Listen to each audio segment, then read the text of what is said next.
തിരുവനന്തപുരം കോർപ്പറേഷനിലെ വിഴിഞ്ഞം ward UDF തിരിച്ചുപിടിച്ചു. സ്ഥാനാർത്ഥി മരിച്ചതിനെ തുടർന്ന് മാറ്റിവെച്ച തെരഞ്ഞെടുപ്പിൽ കോൺഗ്രസ് സ്ഥാനാർത്ഥി KH സുധീർ ഖാൻ 83 വോട്ടുകൾക്കാണ് ജയിച്ചത്.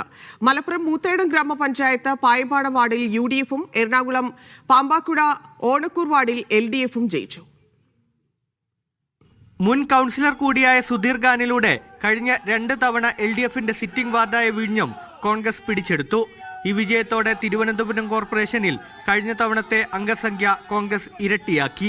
കഴിഞ്ഞ തവണ LDFിന്റെ സീറ്റ് ഇത്തവണ UDF പിടിച്ചെടുത്തിരിക്കുന്നു. LDF BJP സഖ്യം ജനം മനസ്സിലാക്കിയതിനുള്ള ഏറ്റവും ഉദാഹരണമാണ് ഈ തെരഞ്ഞെടുപ്പ് വിജയം. പുതിയ ബലം വന്നതോടെ BJP 50, LDF 29, UDF 20, 2 സ്വതന്ത്രർ എന്നിങ്ങനെയാണ് തിരുവനന്തപുരം കോർപ്പറേഷനിലെ കക്ഷിനില. എറണാകുളം പാമ്പാക്കുട ഓണക്കൂർ വാർഡിൽ LDFിലെ സിബി രാജീവും മലപ്പുറം മൂത്തേടം പഞ്ചായത്തിലെ 7ാം വാർഡിൽ UDFിലെ കൊരമ്പയിൽ സുബൈദയും വിജയിച്ചു. സ്ഥാനാർത്ഥികൾ മരിച്ചതിനെ തുടർന്നാണ് ഒരു കോർപ്പറേഷനിലും 2 ഗ്രാമപഞ്ചായത്തുകളിലും ഓരോ വാർഡുകളിൽ പ്രത്യേക തെരഞ്ഞെടുപ്പ് നടന്നത്. മീഡിയ 1 തിരുവനന്തപുരം.